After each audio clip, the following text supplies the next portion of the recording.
artista. Tawagin ko Gusto na din. Si Ricky May. Hindi yung isa, diba? Ito. Si ano diba naging pista na? Si Ricky May. Oo, si Ara diba? Oh, si Ara nasa Star Magic. This is Ricky May. Hello! Sinasabi ko na kung kailan siya nagkaedad, Edad talaga. or kung kailan siya nag-mature. Idol eh. Anong gusto mo gawin sa kanyang ano? Ay, lahat. Showbiz career. Kung ano man ang gusto niya, I will always support. Ano mo gusto mo? Ano mga plano? Ano po? Sana to get into show business na rin.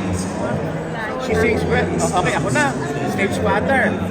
She sings very well. She's funny. She can host in Tagalog, in English.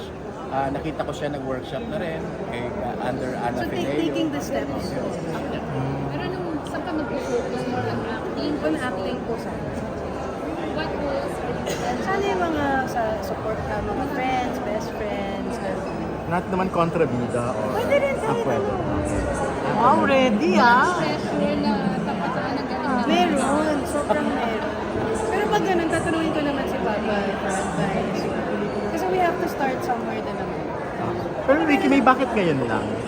I think po nung pandemic, syempre lahat tayo medyo nag-iisip-isip, medyo may ano na ba, anong mangyayari, parang nasa bahay lang tayo. But doon ko na-realize. Kasi one time, sa pandemic, siya ang nag-aasikaso ng lahat. Siya nagbabayad. Tapos na, kaya mga 4-5 months na, wala ka lang trabaho. Tapos biglang tinanong ko, Papa, are we okay? Okay. Kasi ang dami natin binabayaran, kaya pa ba natin? So sinabi ko, yes. That is the importance of having savings. That is the importance of, pag-aayos ng mga bagay-bagay at Medyo nagulat ako. yun. Tapos yun, nakita niya yun, and then gusto niya pa magkaroon ng other source of income. So she started teaching, and then nag-HR sa isang company. Pero hindi rin mawala na umarte. Doon sa company, unang nagsasalita for you. Manager ko pala guys. Siya na kami. Commission pa Pero ganun nga po. So na-realize ko nung pandemic, parang and then you grow up kasi surrounded by my mom, my dad, my lola. Artista. So meron talaga yung curiosity. So may manager ka na. Wala pa po. Tapos si Ay, Ara. nag-audition na din. Ito naman ang isa, so ibang-iba sila. Ito naman si Ara. Si Ara na una lang pumasok. Yes, siya sa Star Magic. Ano naman para sa kanya acting? And ito, yun. Gano'n ka pa-strict naman, syempre, girl. Actually, I let them Yeah, but he advises all the time. He's always there lang. Stage father. Payag ka ba, sir, kung magkaroon sa kanila ng mga sexy scenes or Well, ikaw bahala. scenes? Ikaw bahala. Si Daddy nga Kasi, meron kasi eh. katulad ako, nung tinanggap ko yung Viva Max, siya mismo, Papa, are you gonna be old? What are you trying to prove? Sabi niya. Tapos nung ginawa ko yung F-Boys, F-boy. Papa, at your age. Hindi, very proud kami. Nagugulat lang kami. He won everything. At panalunan naman niya lahat. So, pinapanood din yung mga tanong ng audience. Pinapanood naman. Pinapanood naman niya. Tinatanong ko muna siya, okay Kung ba? pwede. Should I cover my eyes? Magka-ready ba ako? Yung ganun. What was your favorite film na ginawa ng dad mo? Top of mind. Ako po personally yung Marikina. Nagustuhan ko talaga yun. That's a Cinemalaya movie. What about you, Art? Well, I think his favorite is Ang Lalaki sa Buhay ni Sir. Ah. And relevant yun kasi when that was happening. 2 decades ago, being born. Oo, nung sinuting ko yun, Yeah, so medyo relevant oo, talaga. kasi nung sinuting ko yun, nung nagpirmahan kami kay Tita Mitz na kontrata, kasi kay Tita Mitz, pag nagpirma ka ng kontrata, yun na yun. Tapos biglang parang 3 weeks bago mag-start ang shoot, nalaman ko na due pala, nalalabas na siya. So nakiusap ako kay Tita Mitz. Sabi ni Tita Mitz, no, I talk to everybody. No, hindi pwede. Sabi niya, okay Tita Mitz, kasi nakapirma na ako, ano laban ko? pa. 2 days later, she called. Nakakainis ka, Ricky. Tita Mitch, I love you. Nakakainis ka, Ricky. O sige na, minove ko ng 2 weeks para sa'yo. Di ba, nakakaano? Ang problema, nagkamali yung doktor. Nandun na kami nagsushooting, pinanganak siya. Maling-mali, in between ang pinayagan ni Tita Mitch. Kaya hindi na ako nakapunta. Napanood ko na lang video, Betamax. Dinala sa the following day nang pinapanganak siya.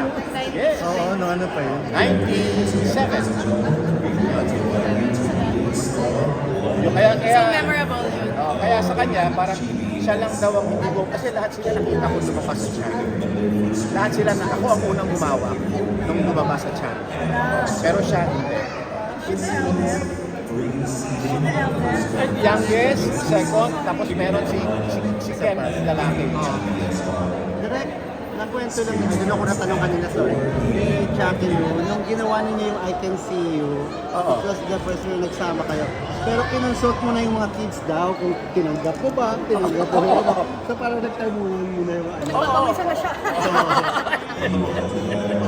Yeah, tinanong ko, I'm working with your mama.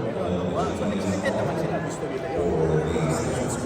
Tapos palagi nagtatanong, I'm sure tinatanong din nila yung mama nila, what happened? Did you talk? Did you do this? Did you do that? Tapos, what happened in the end? Kasi eksena ko doon, namatay ako doon eh. Ang eksena, they were excited na mamamatay ako. Tapos sa script nakalagay, yayakapin ako nung asawa ko, ni Jackie. Yayakapin ako. So excited sila. Nung pagkamatay ko, ang pag-shooting, nalaglag ako sa isang tusok. So may tatlong nakatusok dito na ganyan. Hindi ako mahayakap ngayon. Pero sa daw pinakamasaya, but before daw, medyo hindi comfortable pa si Jackie. Mahirap daw Well, Christine niya. well, honestly, from both parties. Siyempre, di ba? Tapos, aside from that, may mga urot. May mga people around, di siyempre lalong nakaka-conscious, di ba? You're good with this girlfriend. I saw you together. Supportive ba kayo sa love life ng dad? Si Papa nga sinusupport lahat ng parang gusto rin namin. So, balikan lang. And Mutual. buhay naman yan eh. Oh, very nice. Gusto niya. If he wants. Ako yung ring bearer. Okay na. Photo naman. Sige, thank you. Thank you. Photo na po. Picture naman tayo. Gitna ka rin, gitna.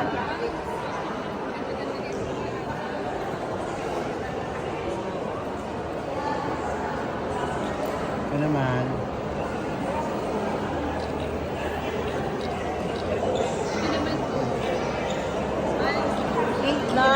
Last.